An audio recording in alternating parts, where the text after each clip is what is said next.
Puji nama Tuhan, salam sejahtera di dalam kasih kita Tuhan Yesus Kristus. Salam jumpa lagi dalam Renungan 79 keluarga jemaat GPD El Shaddai Magelang.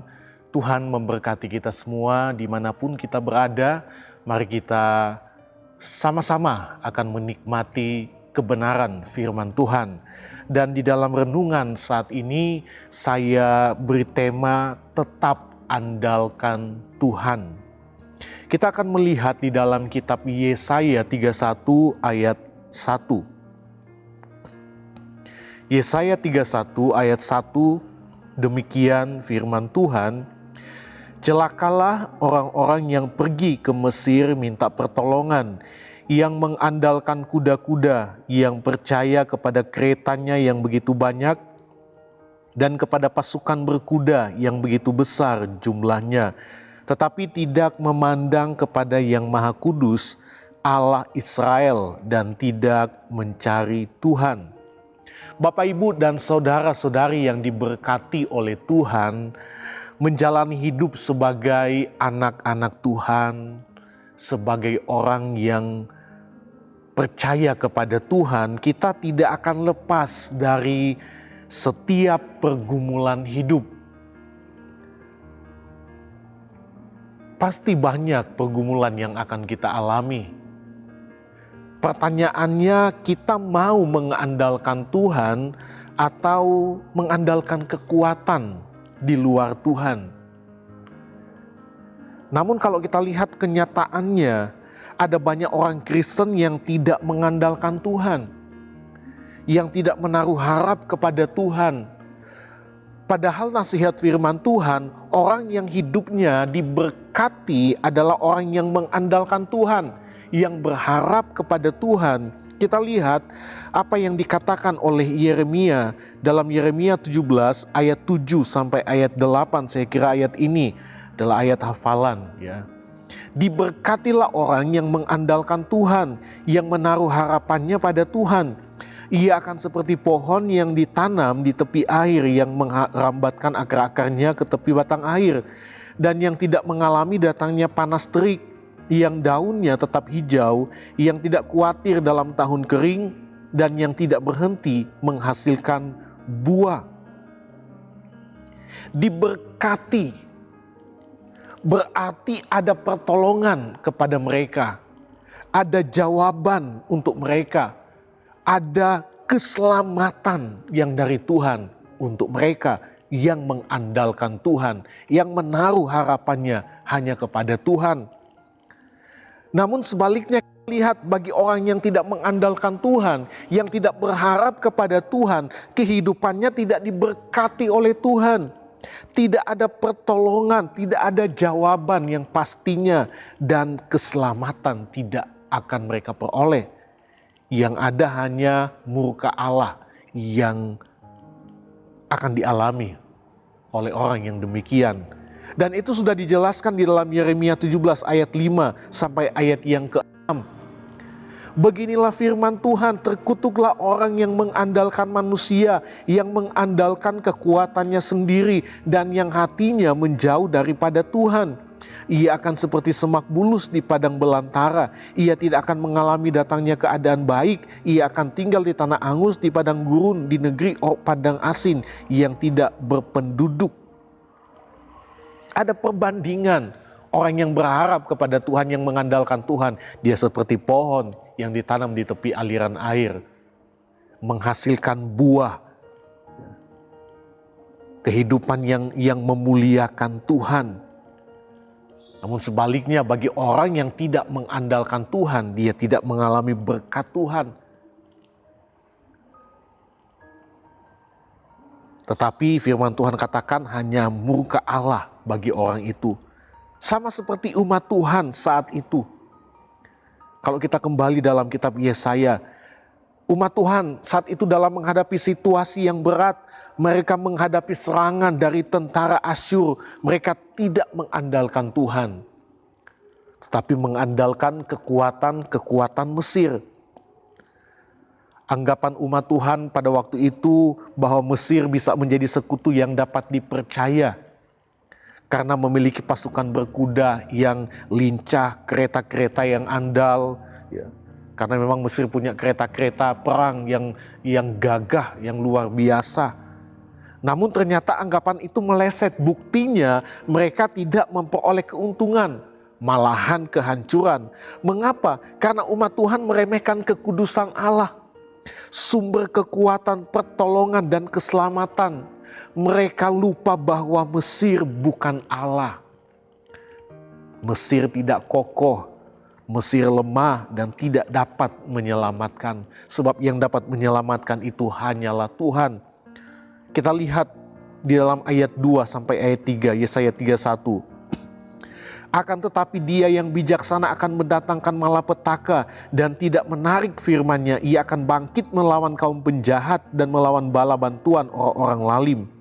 Sebab orang Mesir adalah manusia bukan Allah, dan kuda-kuda mereka adalah makhluk yang lemah, bukan roh yang berkuasa. Apabila Tuhan mengacungkan tangannya, tergelincirlah yang membantu dan jatuhlah yang dibantu. Dan mereka sekaliannya habis binasa bersama-sama. Kita lihat kalau orang kalau yang menolong yaitu Mesir ya di sini akan dijatuhkan oleh Tuhan, apalagi yang ditolong akan dihancurkan oleh tangan Tuhan. Yang menolong saja dijatuhkan oleh Tuhan, dikalahkan oleh Tuhan, dibinasakan oleh Tuhan, apalagi yang ditolong pasti dihancurkan oleh Tuhan. Karena hanya Tuhan satu-satunya penolong dalam setiap kehidupan orang percaya. Mesir adalah gambaran dari kekuatan-kekuatan dunia yang akan binasa.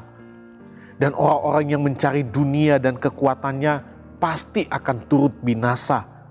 Itu sebabnya Yesaya menghimbau umat Tuhan untuk bertobat dan meninggalkan segala berhalanya. Buang segala berhala dan tetap mengandalkan Tuhan dan kekuatannya dalam menghadapi situasi apapun. Pergumulan yang sangat berat, ingat kita tetap harus mengandalkan Tuhan. Maka Allah berjanji, Tuhan berjanji akan datang bagaikan singa, kata firman Tuhan. Bertempur bagaikan pendekar perang dan mempertahankan Yerusalem. Demikian juga hal yang sama kita alami umat-umat Tuhan sekarang ini. Kalau kita mengandalkan Tuhan. Kita lihat di ayat 4, 5, 8 dan ayat 9. Yesaya 31. Ayat 4, ayat 5, ayat 8, dan ayat 9. Saya baca firman Tuhan. Sebab beginilah firman Tuhan kepadaku. Seperti seekor singa atau singa muda mengeram untuk mempertahankan mangsanya. Dan tidak terkejut mendengar teriakan seluruh pasukan gembala yang dikerahkan melawan dia. Dan tidak mengalah terhadap keributan mereka. Demikianlah Tuhan semesta alam akan turun berperang untuk mempertahankan gunung Sion dan bukitnya. Seperti burung yang berkepak-kepak melindungi sarangnya, demikianlah Tuhan semesta alam akan melindungi Yerusalem. Ya, melindungi dan menyelamatkannya, memeliharanya dan menjauhkan celaka. Ayat 8, Asyur akan rebah oleh pedang, tetapi bukan pedang orang, dan akan dimakan habis oleh pedang, tetapi bukan pedang manusia. Mereka akan melarikan diri terhadap pedang, dan teruna-terunanya akan menjadi orang Rodi. Pelindung mereka akan lenyap karena gentar, dan panglimanya akan lari terkejut meninggalkan panji-panji. Demikianlah firman Tuhan yang mempunyai api di Sion dan dapur perapian di Yerusalem. Jadi dari ayat ini kita lihat Tuhan yang akan berperang bagi umatnya. Tuhan yang akan menyatakan kuasanya bagi umatnya. Dia akan membela umatnya. Umat yang mengandalkan Tuhan. Umat yang menaruh pengharapan kepada Tuhan. Di tengah-tengah situasi yang sangat berat dia alami, waktu dia mengandalkan Tuhan, dia tetap berharap kepada Tuhan. Janji Tuhan, Tuhan akan menolong dia. Tuhan yang akan memberikan kemenangan. Dia yang akan mempertahankan kehidupan umat Tuhan. Itu sebabnya mari kita mau tetap andalkan Tuhan. Karena hanya Dia yang akan menolong setiap kehidupan kita. Hanya Dia yang memberkati, Tuhan yang memberkati. Tuhan yang memberi kemenangan. Dan Dia Tuhan yang memberikan kita keselamatan, menyelamatkan kita. Dan itu ya dan amin, pasti Tuhan lakukan di dalam kehidupan kita. Tetap andalkan Tuhan.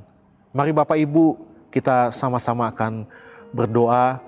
Saya berterima kasih telah Bapak Ibu telah mengikuti Renungan 79, kiranya dapat menjadi berkat bagi kita semua. Bapak Ibu, saudara-saudari yang ingin didoakan untuk pokok doa tertentu, atau ingin menceritakan kesaksian baik mujizat kesembuhan, pemulihan, masalah keluarga, dan lain-lain, dapat disalurkan melalui chat di dalam WhatsApp di nomor 0813-274-20088. Tuhan memberkati kita semua. Mari kita berdoa. Segala pujian, syukur, hormat, kemuliaan bagi Tuhan di tempat yang maha tinggi. Terima kasih Engkau Yesus yang baik, yang sudah menolong kami sampai hari ini. Kami boleh kembali menikmati renungan, kebenaran firman Tuhan, yang boleh mengajarkan kami untuk menjadi anak-anak Tuhan yang tetap mengandalkan Tuhan dalam situasi apapun yang kami alami, seberat apapun pergumulan yang kami alami. Kami percaya waktu kami tetap mengandalkan Tuhan, di saat kami tetap berharap kepada Tuhan, kami akan melihat Tuhan yang akan menolong, Tuhan yang akan memberkati, Tuhan yang akan memberi kami kemenangan dan menyelamatkan setiap kehidupan kami. Terima kasih Tuhan, ajar kami menjadi jemaat-jemaat Tuhan yang tidak mengandalkan kekuatan dunia ini yang akan binasa, karena kami tidak ingin binasa, tapi kami ingin memperoleh keselamatan hanya di dalam Tuhan Yesus. Terima kasih Tuhan buat firman-Mu. Perlihatkanlah kepada keluarga jemaat GPD El Shaddai Magelang ya Tuhan, petunjuk ketetapan-ketetapan-Mu, hendak memegangnya sampai saat terakhir. Buatlah kami mengerti, maka kami akan memegang Taurat-Mu. Kami hendak memeliharanya dengan segenap hati. Kami berdoa di dalam nama Tuhan Yesus Kristus. Haleluya. Amin.